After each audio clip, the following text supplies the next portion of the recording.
te présenter en quelques mots, s'il te plaît? Oui, alors je suis de Toulouse. Je pratique un art martial, donc le Kalaripayat, depuis longtemps. Il y a quelques années, j'ai rencontré un maître qui m'enseigne, qui me transmet les principes qui me permettent à mon tour d'enseigner. Donc j'enseigne sur Toulouse ça va faire ma 2e année. Et je vais me former régulièrement en Inde auprès de lui. Donc voilà, mon programme c'est passer 9 mois en France pour avoir un suivi pédagogique avec les personnes de Toulouse et 3 mois en Inde pour continuer ma formation, mes entraînements personnels, mais aussi ma formation en tant que pédagogue et aussi ma formation en tant que, je sais pas comment on peut appeler ça, guérisseur. C'est-à-dire il y a aussi une science de massage, hein. On va peut-être voir quelques images, qui est associée à cette discipline et que je travaille également et que je pratique. Voilà. Je crois savoir que tu as un passé de danseuse ou que tu as fait beaucoup de danse. J'aimerais savoir ce qui t'a amené de passer de la danse au Kalaripayat. D'accord. Donc effectivement, je danse depuis que je suis petite et à un moment donné, j'étais limitée dans ma danse parce que je manquais de terre, un ancrage à la terre et de feu, d'explosion. Alors que j'avais des mouvements très aériens et aussi très aquatiques. Mais à un moment donné, ça me limite, ça donnait une atonie dans mes mouvements qui était gênante. Donc j'ai quitté le chorégraphe avec qui je travaillais parce que on stagnait et je me suis mise à la recherche de quelque chose sans savoir ce que je cherchais. Mais je me suis dirigée dans le champ des arts martiaux. Donc j'ai pratiqué du jiu-jitsu, il y avait quelque chose mais c'était pas vraiment ça. Et puis j'ai rencontré le Kalaripayat. Et là, c'était ça. Je l'ai rencontré aussi parce qu'en fait, j'étais aussi à la recherche d'un enseignement sur la conscience du corps et sur les massages. Et en fait, j'ai rencontré ça dans la même discipline. C'est-à-dire, dès les premiers entraînements, j'ai senti vraiment un travail d'ancrage à la terre et un travail énergétique du bas-ventre très fort. Et c'est vraiment ce que je recherchais. Et ce chemin continue. Hein. Maintenant, ça fait 8 ans que je pratique et je continue évidemment à développer mon ancrage, mon feu et plus les autres éléments. On travaille beaucoup avec les éléments en Kalaripayat. Et voilà. Merci. Oui, non, mais en plus, puisque sur le versant de la danse, il y a aussi une présence scénique très particulière qui fait qu'à un moment donné, il y a quelque chose qui se passe sur scène. Une concentration. Peter Brook parle d'espace vide. Et c'est quelque chose qu'on retrouve dans les arts martiaux. Et c'est quelque chose qui me sert énormément pour le travail que je fais sur scène aussi. Et voilà. J'aurais aimé savoir où trouves-tu l'élément terre dans ta pratique et où trouves-tu l'élément feu? Comment les perçois-tu et en fonction de quel mouvement, en fonction de quel milieu, c'est un état d'esprit? J'aimerais que tu m'éclaires un peu plus là-dessus. Merci. Donc effectivement, on les retrouve à différentes dimensions, ces éléments. Très simplement dans la pratique, dans les postures. Il y a des postures de terre, des postures de feu. Enfin, on travaille, il faut que j'explique quand même, avec des postures animales de base. Il y en a 8 fondamentales.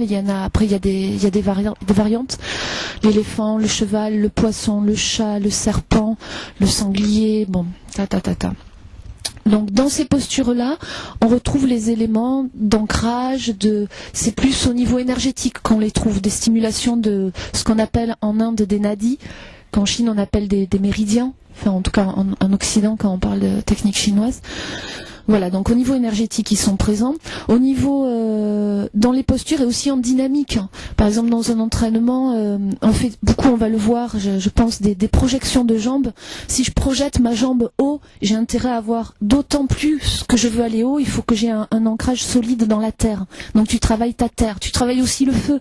Parce que pour projeter ta jambe en dynamique, tu travailles ton feu primordial, quoi, ta base. Là. Ensuite, dans l'état d'esprit, évidemment, puisque donc le Kalaripayat est un art martial, c'est pas une technique de combat. Donc un art martial, pour moi, ça veut dire que ça englobe la globalité de l'être, et donc aussi son positionnement mental et émotionnel. Et c'est clair que la pratique a une action sur ça, et qu'à un moment donné, ton attitude mentale et émotionnelle est déterminante dans ce que tu fais de ta vie. Voilà, donc là on peut parler d'attitude aussi de terre, hein, c'est-à-dire la terre c'est la stabilité, quelque chose de stable, d'accueillant. Tu reçois quelque chose et tu guides, c'est solide.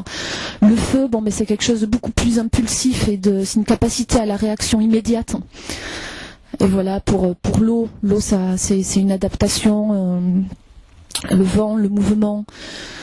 Voilà, donc ça, niveau physique, niveau émotionnel, mental.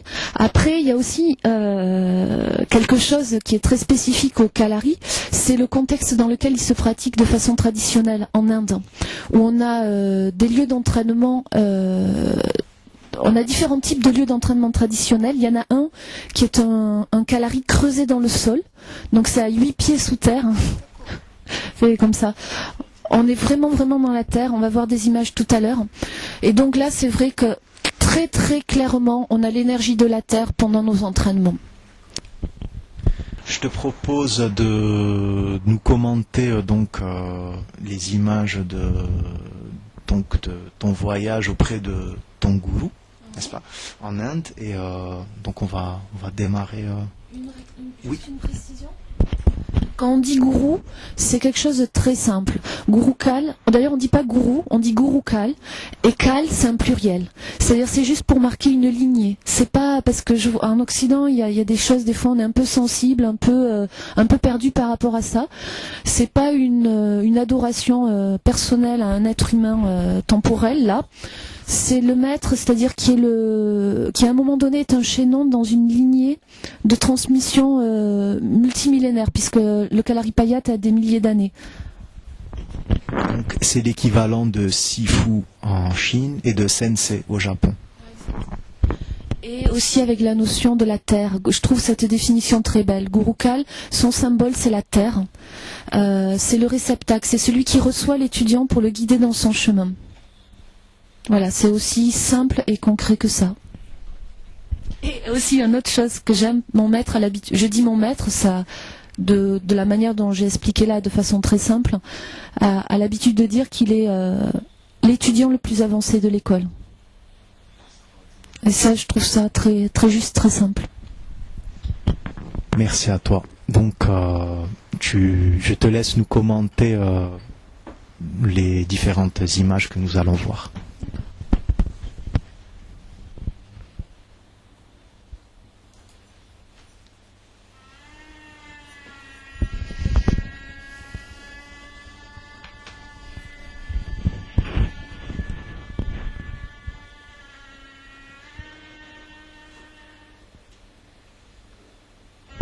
Donc ça c'est un dara, c'est ce que je vous expliquais tout à l'heure. La personne qui était soignée venait se faire une contracture à l'entraînement.